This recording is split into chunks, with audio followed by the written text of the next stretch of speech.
we are going to be doing enrichment ideas for Ackie monitors. First enrichment idea I'm going to be trying is an upside down slow feeder. Oh, that was cool. You see how he used his hand to swipe that roach out of there? This is made by Westpaw Designs. So I put a pretty big dubia roach in there. He's bringing the whole toy back with him. Hey guys, how's it going? Today I want to do a video idea I've been meaning to do for a while. I've been waiting for some extra stuff to come in from Amazon. You know, with everything going on, that's been taking a while. We are going to be doing enrichment ideas for Ackie monitors, and this could probably apply to monitor lizards in general. You would just need the appropriate size toy. I'll show off the toys I have when we go around. I have 3 different ones. This is going to be the first time I'm trying them, and we'll see how they work. At the end, I'll talk about some general enrichment ideas you can do for Ackies that really don't involve any toys. But I don't really see a lot of good video content out there in terms of YouTube and such for enrichment. I want to do this for the Ackies, and I want to do it for all my species. My tortoise, my tegu, my bearded dragon. I want to do it for all of them, so let me know if you want to see them. The more species enrichment idea videos. But let's get to this video and see how it goes. Before we do though, make sure to check out the upper right hand corner. I'll be linking to my merch. I'm wearing my Tongue Out Tuesday shirt right now. It is Tuesday here, although this will be coming out on Wednesday. Speaking of Wednesday, tomorrow, Thursday, I will be live on Twitch with Dakota doing the Herp Hour podcast. It'll just be me and him hanging out. Make sure to check us out. That link will be in the description. Alright, let's get to it, guys. Okay, so the first enrichment idea I'm going to be trying is an upside down slow feeder. I did it upside down because the crevices are a lot tighter. I'm going to be throwing dubia roaches in those crevices and trying to get Asus to check it out, see if he can get them. Let's see how this goes. This works really well with the substrate because it sort of acts as a natural locking mechanism for the slow feeder design on the top. So I just kind of plowed it into the substrate there. Let's see how he does for this though.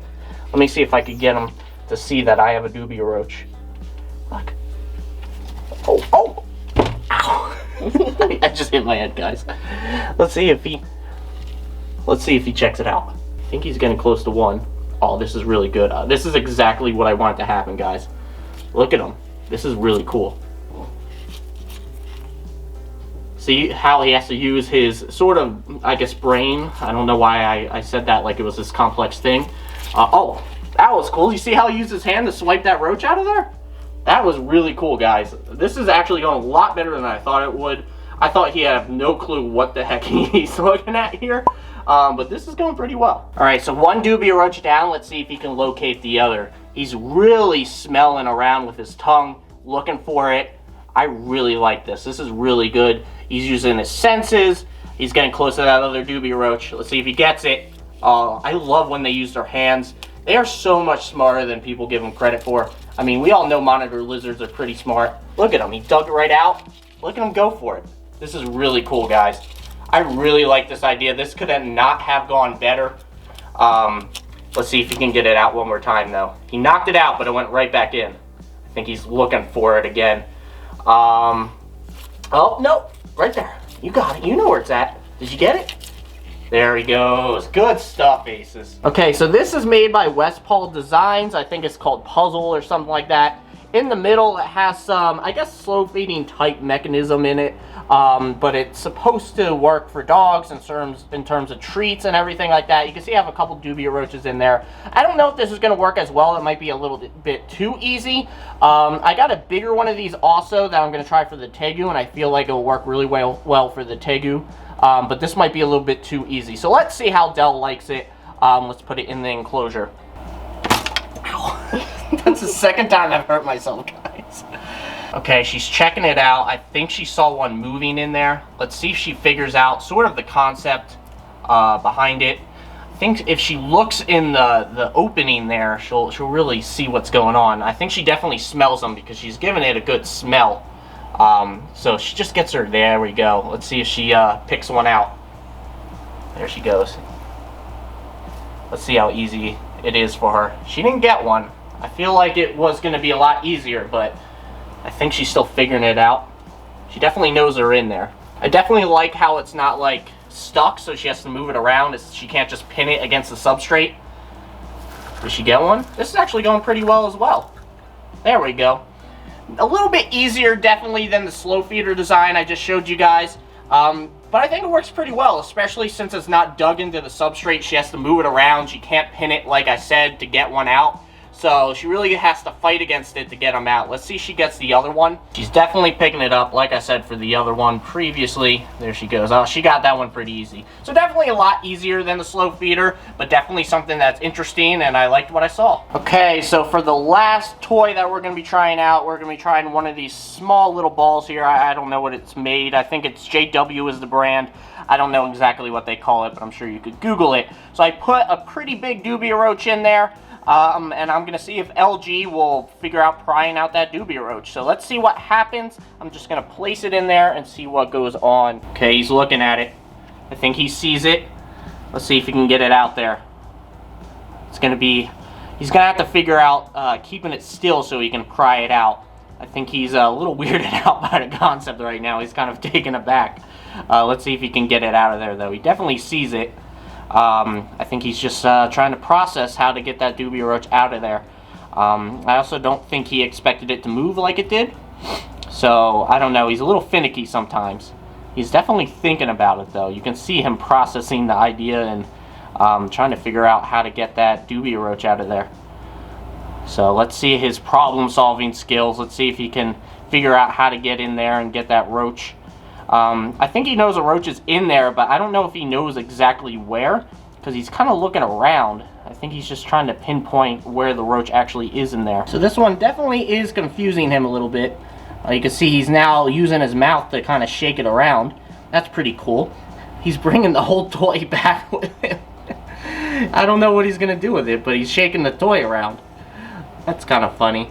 Hopefully he stays within range, because it's going to be difficult to follow him if he goes over on the other side. I don't know, he seems very confused by this. This might be one that takes a little bit longer for them to figure out. Oh, maybe he found it here. I think he's poking at exactly where it's at. It's moving around in there too, so I think he might know that he needs to get in there. Yeah, he's getting pretty excited. This is really cool to see. Definitely a more complex toy compared to the other ones. I like how he's picking it up and thrashing it around. That's really cool to see. I want to see him finally get it out of there, though. He's trying to get in there. Oh, I think he... Oh, I thought he almost had it. Oh, you can see he's definitely located it. He's trying to get it out of there. He's having some difficulty. So he's still figuring it out. He's been at this for about, I don't know, 3 to 5 minutes. I'm really interested to see how he's going to figure this out. I don't know if he's going to try thrashing it around a little bit more. I don't really see him using his arms too much. But he definitely knows the roach is in there. He's just trying to figure out how to get to it. So we'll have to see how he goes about problem solving here. Oh, he got it. He finally got it. That was really cool, guys. It took a little bit longer. I definitely think that took a lot more of thought and problem-solving skills than the other two. That was really cool, guys. I like that. All of these went a lot better than I thought they would go. Now that we're done with the toys, like I said in the beginning, I will talk to you guys about how to do enrichment without any of those. And one of the best ways is just not to have food bowls. I did a video on that. I'll put that in the top right, wherever that is. But all you do is you have your food. And we have Asus here. And you just take one of the roaches, crickets, whatever you're feeding, and you just throw them in there and let them chase it down.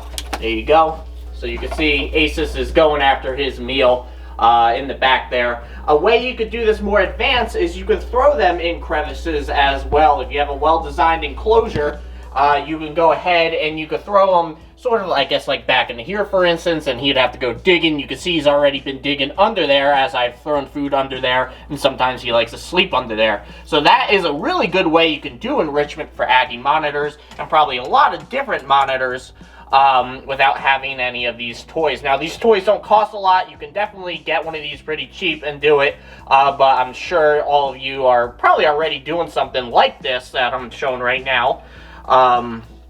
In terms of enrichment for your Ackies. But if you're not, this is a great way to do it, and definitely taking advantage of enclosure design and their natural instincts. Well, this went a lot better than I thought it was going to go. I was very nervous about how well these toys would go over in terms of enrichment, but I'm going to use these so much now that I know how effective they are. I'll put the links, if I can find them, in the description for these toys in case you want to buy them, but I'll see if I can find them first. Anyway, guys, that's about it. I hope this gave you some ideas. I thought it was very educational. Even if you don't have an Ackie, I'm sure these will help you in some way.